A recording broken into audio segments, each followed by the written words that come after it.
lang, Bainisan?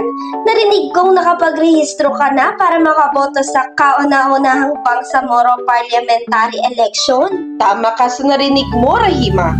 Ngayon pa at maraming pagbabago sa uri ng pagboto sa darating na May 12, 2025.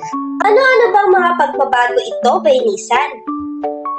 Mayroong bagong makina na gagamitin sa 2025 elections na tinatawag na automated counting machines at maaaring dalawa ang balota na ibibigay sa pagboto natin.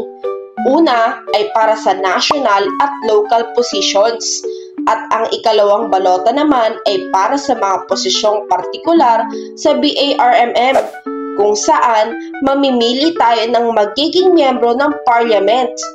Pipili tayo ng isang partido mula sa mga regional parliamentary political parties at isang kinatawan para sa parliamentary district representative. Para naman sa sectoral representatives, magkakaroon ng internal assemblies ang bawat sektor. Ang bilang ng sectoral representatives ay 8, isa sa kababaihan, isa para sa kabataan, isa rin sa religious leaders o mga ulama, isang traditional leader, 2 sa settler communities, at 2 rin sa non-Moro indigenous people.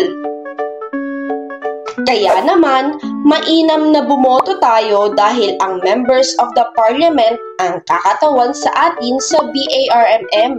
Kaya dapat ang iboto natin ay yung may prinsipyo at magdadala ng kapayapaan sa Bangsamoro.